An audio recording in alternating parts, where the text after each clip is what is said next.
Hello students. CC राज किशनगढ़ के इस YouTube channel पर आपका स्वागत। आज हम जो टॉपिक डिस्कस आपके साथ शेयर करना चाह रहे हैं, उस टॉपिक का नाम है performance of contact BCom part 1 chapter 11 which is concern to the performance of contact of parties. As you are well aware that a valid contract creates legal obligation between the parties, so therefore the performance of a contract is mandatory amongst the party। यानी हम देखते हैं कि एक जो valid contract है उसका निष्पादन किया जाना ज़रूरी होता है। यानी कि निष्पादन पार्टी जो वचनदाता और वचनग्रहता प्रोमाइजर और प्रोमाइजी अपने अपने प्रॉमिस का निष्पादन करें या उनके जो ऑब्लिगेशंस हैं या उनके प्रॉमिस हैं उनका फुलफिल करे, उनको पूरा करे। तो यानी एक वैध अनुबंध, एक वैलिड कॉन्ट्रैक्ट पक्षकारों के अधिकार एवं बाध्यता या दायित्व को जन्म देता है। It creates a legal obligation and legal right amongst the party. यानी अनुबंध का जन्म पक्षकार को रेसिप्रोकल प्रॉमिस से होता है तथा प्रत्येक पक्षकार का यह दायित्व होता है कि वे अपने वचन को पूरा करे। तो जो इंडियन कॉन्ट्रैक्ट एक्ट है उसमें सेक्शन 37 to 58 है which are concern with the performance of contracts. Number 1, there are 4 categories divided while we carry the performance of contract. That is number 1, obligation of the party to the contract section, which is section 37 to 39. Second one, by whom contract must be performed, section 40 to 45. And another third is time and place for performance, section 46 to 50. And last one is the performance of reciprocal promises, that is section 51 to 58. Now we are discuss the first section, that is 37 to 39, which is concerned the obligation of the party to contract। यानी 37 के अनुसार अनुबंध के निष्पादन के संबंध में पक्षकारों के दायित्व के संबंध में जो स्टेटमेंट है वो निम्न प्रकार है। यानी कि 37 के अनुसार अनुबंध के निष्पादन के लिए पक्षकारों का यह दायित्व है कि वे अपने अपने वचनों का निष्पादन करें, परफॉर्मेंस करें, या they should have to complete their promise या fulfill of the obligation। उसके लिए वे प्रस्ताव करना चाहिए। लेकिन यदि किसी कानून द्वारा यानी as per law, operation of laws के द्वारा लागू होने से पक्षकारों को अनुबंध के निष्पादन से मुक्त किया जा सकता है। कुछ सर्कमस्टेंसेस में ऐसे होते हैं या कुछ परिस्थितियाँ ऐसी होती है जिसमें जो एक वैलिड कॉन्ट्रैक्ट है, due to unavoidable circumstances it will becomes a non valid और इनवैलिड। उस स्थिति में जब लॉ ऑफ ऑपरेशंस के कारण कोई इनवैलिड हो जाता है कॉन्ट्रैक्ट, तो all parties of the contract will exempted to execute their performance. यहाँ हम बात कर सकते हैं यदि पक्षकारों के दायित्व के संबंध में एक जो स्पेशल इम्पोर्टेंट जो एक फैक्ट है, यदि अनुबंध के निष्पादन के समय निष्पादन से पहले ही किसी पार्टीज की डेथ हो जाती है तो अनुबंध पर कोई, जब तक अनुबंध पर कोई विपरीत या कोई स्पेशल कोई क्लॉज नहीं डाला गया हो, तो उस स्थिति में जो उसका लीगल हेयर है डेथ वाले पक्षकार का, उस पक्षकार को, लीगल हेयर को, उसके ऑब्लिगेशंस, ये डिसीज जो पार्टी है उसके ऑब्लिगेशंस को पूरा करना पड़ता है। यदि दूसरा पक्षकार उस पक्षकार के वैधानिक प्रतिनिधि या उत्तराधिकार को अनुबंध के निष्पादन के लिए बाध्य कर सकता है। One party can bind the another party to fulfil their obligation as a legal heir, यानी कि लेकिन कुछ मामलों में जहाँ व्यक्तिगत एफिशिएंसी की हम बात करते हैं या स्पेशल स्किल्स की बात करते हैं, यदि उन कॉन्टेक्स्ट में लीगल कुछ विशिष्ट कौशल या व्यक्तिगत विशेष के चातुर्य की आवश्यकता हो, तो उस स्थिति में यदि वो पार्टी या पक्षकार डिसीज हो जाता है तो उस स्थिति में मृतक के जो पक्षकार है या लीगल हेयर है उनको आप बाइंड नहीं कर सकते कि वो पक्षकार अनुबंधों का निष्पादन करे। उदाहरण हम देख सकते हैं, इसमें उदाहरण के द्वारा हम बता सकते हैं। इसके बाद नेक्स्ट है आपका, यानी उस स्थिति में क्योंकि एक स्पेशल स्किल्स के केसेस में उस पक्षकार को ही अपने कॉन्ट्रैक्ट की परफॉर्मेंस करनी होती है, लेकिन वो संभव नहीं होता है क्योंकि उसके ऊपर आश्रित, ये संभव नहीं कि कलाकार का जो पुत्र है वो कलाकार ही हो। तो उस स्थिति में उसके जो लीगल हेयर हैं या उसके जो ऊपर आश्रित व्यक्ति हैं उनको अनुबंध के निष्पादन से मुक्त कर दिया जाता है।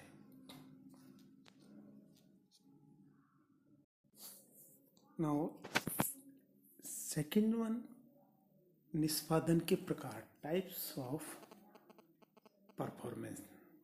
First one is actual performance, यानी जब अनुबंध का निष्पादन करना है तो निष्पादन दो प्रकार से किया जा सकता है। टू टाइप्स एक्चुअल परफॉर्मेंस में be divided in two types. एक तो अनुबंध को का वास्तविक रूप से निष्पादन किया जा सकता है, यानी उससे फुल्ली परफॉर्मेंस किया जा सकता है। इस प्रकार का निष्पादन या अनुबंध के पक्षकार अपने अपने दायित्वों का निर्धारित समय एवं विधि के अनुसार पूरा करते हैं। फॉर एग्जाम्पल, यानी एक हाथ लेना और एक हाथ देना, यानी दो पक्षकार हैं, एक पक्षकार कोई दूसरे पक्षकार को सामान बेचता है तो उस स्थिति में एक हाथ देना और दूसरा हाथ लेना, यानी कि इन हैंड टू हैंड एक तरीके से जो कॉन्टेक्ट है उसका परफॉर्मेंस कर दिया जाता है। Second one, by the attempted performance और टेंडर परफॉर्मेंस, यानी इस स्थिति में जब अनुबंध का एक पक्षकार अपने दायित्व को पूरा करने के लिए दूसरे पक्षकार के समक्ष एक प्रपोजल रखता है तो उसे निष्पादन का प्रस्ताव या निवेदन का प्रस्ताव भी कहते हैं। फॉर एग्जाम्पल, यानी जय अपनी कार 50,000 रुपये में काजोल को देने का प्रस्ताव करता है। जय अपनी कार काजोल को सुपुर्द करने का प्रस्ताव करता है। यह निष्पादन का प्रस्ताव या टेंडर ऑफ परफॉर्मेंस माना जाएगा। अनुबंध के निष्पादन के प्रस्ताव को अस्वीकार करने का प्रभाव, यानी 38 के अनुसार एक वैध रूप से किए गए निष्पादन का प्रस्ताव का वही प्रभाव होगा जो वास्तविक निष्पादन का होता है। इसके अलावा नेक्स्ट बात करते हैं, निष्पादन जो प्रपोजल्स है या परफॉर्मेंस के लिए जो प्रपोजल्स किया गया है उसमें कुछ एक निर्धारित एसेंशियल और वैलिड, एसेंशियल और कैरेक्टरिस्टिक्स होना चाहिए, यानी निष्पादन प्रस्ताव के लिए आवश्यक तत्व या शर्तें निम्न प्रकार होनी चाहिए। नंबर वन, अनकंडीशनल होना चाहिए। अनुबंध के निष्पादन का प्रस्ताव अनकंडीशनल होना चाहिए। शर्त सहित निष्पादन वाला प्रस्ताव वैध निष्पादन प्रस्ताव में नहीं हो सकता है। नंबर वन, यानी फॉर एग्जाम्पल एक्स वाई का ऋणी है। एक्स प्रपोजल करता है कि यदि वाई अपना मकान बेच दे तो उसका ऋण चुका देगा। ये that is the proposal of performance is conditional in case it is treated as invalid, not a valid, but because it is consist some conditions. इसके बाद सेकेंड वन,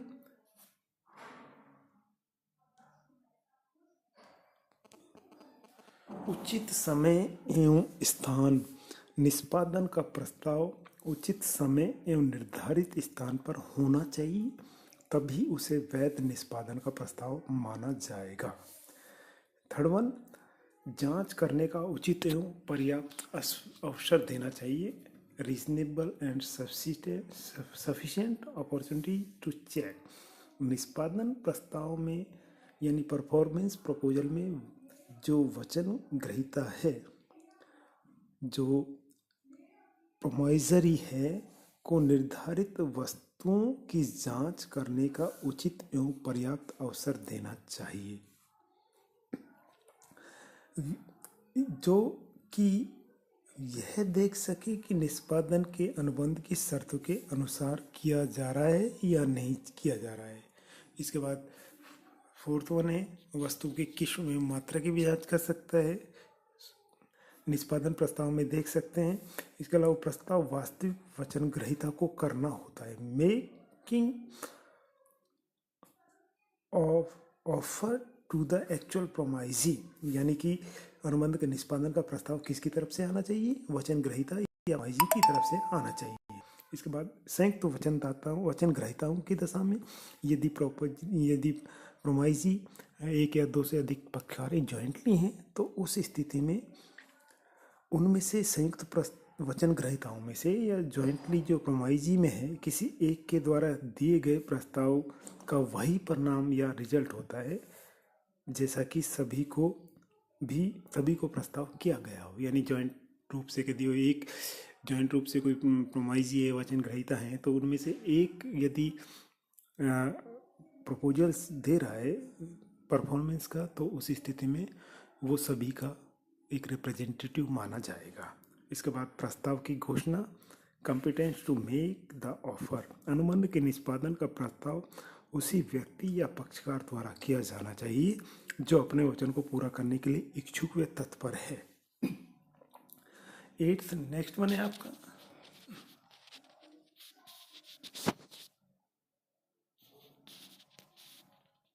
अनुबंध के प्रस्ताव यानी अनुबंध के निष्पादन का प्रपोजल्स है वो वैलिड होल कॉन्ट्रैक्ट के लिए होना चाहिए, न कि कोई पार्टली कॉन्ट्रैक्ट के लिए होना चाहिए।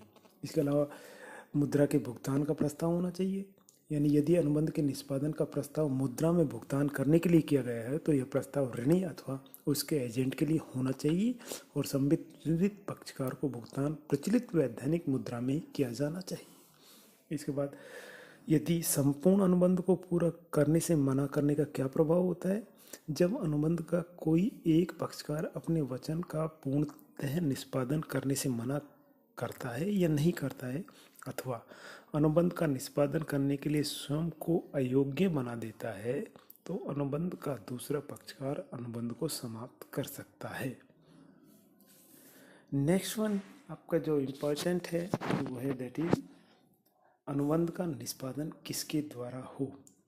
Home contract must be perform, section 42-45, यानी कि अनुबंध जब वैलिड अनुबंध है और उसके परफॉर्मेंस की बात आती है तो परफॉर्मेंस किन किन पक्षकार के द्वारा किया जा सकता है। नंबर 1, प्रोमाइजर, यानी जब अनुबंध की प्रकृति यह स्पष्ट या प्रकट होता है कि अनुबंध के पक्षकारों का आशय यह था कि वचन का निष्पादन स्वयं वचनदाता द्वारा ही किया जाना है, तो ऐसी परिस्थिति में स्वयं वचनदाता को ही वचन के निष्पादन के लिए रेस्पॉन्सिबल ठहराया जा सकता है। लेकिन कुछ ऐसे अनुबंध इस नेचर के होते हैं जिसमें व्यक्तिगत योग्यता, स्किल्स, कार्यकुशलता, एफिशिएंसी व क्वालिटी या क्वालिफिकेशन की जरूरत होती है, तो ऐसे अनुबंधों को निष्पादन करने का दायित्व स्वयं वचनदाता ही कर सकता है। अंडर 46-40 यानी कुछ ऐसे विशिष्ट योग्यताएं अनुबंध के निष्पादन करते समय जरूरी होती हैं, कुछ योग्यताएं, चातुर्य, तो उनके लिए इंडिविजुअल एंटिटी यानी वचनदाता वो ही एक कॉम्पिटेंट अथॉरिटी होता है और उसे ही इंडिविजुअल व्यक्ति से अपने वचनों का निष्पादन करना पड़ता है। इसके अलावा सेकंड आपका एजेंट एजेंट यानी एक तरीके से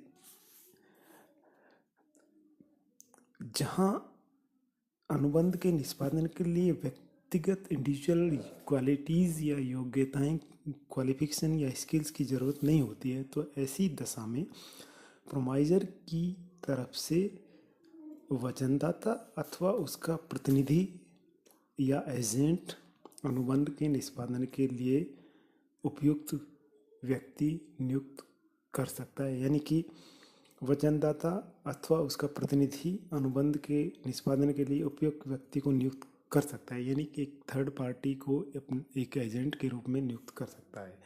इसके बाद है आपका वैधानिक उत्तराधिकारी, लीगल हेयर। यदि अनुबंध के निष्पादन के पूर्व ही वचनदाता या प्रोमाइजर की डेथ हो जाती है, तो उस स्थिति में अनुबंध के निष्पादन के लिए यदि व्यक्तिगत योग्यता या चातुर्य की आवश्यकता नहीं है, तो उस स्थिति में उसका जो वैधानिक उत्तराधिकारी या प्रतिनिधि है अनुबंध के निष्पादन के लिए बाइंड होगा, बाध्य होगा। इसके बाद तीसरे पक्षकार के द्वारा अनुबंधों का निष्पादन। यची वचन ग्रहीता यानी प्रोमाइजी किसी तीसरे पक्षकार से वचन का निष्पादन स्वीकार कर लेता है, तो वह बाद में पुनः वचनदाता को या प्रोमाइजर को अनुबंध के निष्पादन के लिए उत्तरदायी नहीं ठहरा सकता, अर्थात निष्पादन के लिए बाध्य नहीं कर सकता। इसके बाद जॉइंटली रूप से यदि वचनदाताओं हैं, तो जॉइंटली रूप से किस परिस्थिति में क्या क्या कंडीशन या सर्कमस्टेंसेस कॉन्ट्रैक्ट के परफॉर्मेंस के रिगार्डिंग हो सकती है, तो उस स्थिति में यदि संयुक्त दायित्वों का निष्पादन यानी कि परफॉर्मेंस ऑफ जॉइंट लायबिलिटीज, जब दो या दो से अधिक व्यक्तियों या पक्षकार ने मिलकर संयुक्त रूप से वचन दिया है, तो जब तक अनुबंध में कोई विपरीत आशय प्रकट न हो, तो ऐसी स्थिति में संयुक्त जीवन काल में, अर्थात जब तक वे जीवित रहते हैं, उन सभी पक्षकारों को मिलकर वचन का पूरा करना होता है जॉइंटली। यानी जॉइंटली या एंटायरली उनके लाइफ टाइम में वो कंबाइंड रूप से सभी मिलकर अपने वचनों को पूरा करते हैं। इन केस यदि उनमें से किसी पक्षकार की डेथ हो जाती है, तो उसके वैधानिक उत्तराधिकारी, लीगल हेयर और जो शेष जीवित जो वचनदाता हैं, उन सबको मिलकर अपने वचनों का निष्पादन करना होता है। इसके बाद नेक्स्ट जॉइंट वचनदाताओं की दशा में जो कंडीशन है, संपूर्ण निष्पादन के लिए बाध्य हों करना। जब दो या दो से अधिक व्यक्ति या पक्षकार संयुक्त रूप से वचन देते हैं, तब तक विपरीत ठहराव के अभाव में वचन ग्रहीता या प्रोमाइजी की इच्छा पर वह संयुक्त वचनदाताओं में से किसी एक या सभी को संपूर्ण वचन के निष्पादन के लिए बाध्य कर सकता है। नेक्स्ट है संयुक्त वचनदाताओं में से किसी एक को मुक्त करने का प्रभाव।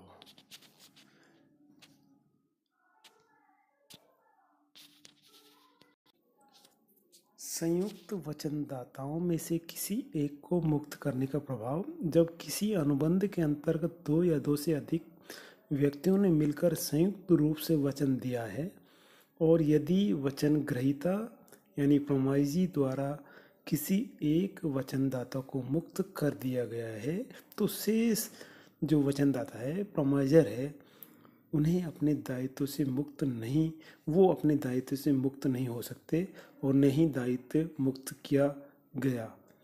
वचनदाता अपने सह वचनदाताओं के प्रति अपने दायित्व से मुक्त होता है।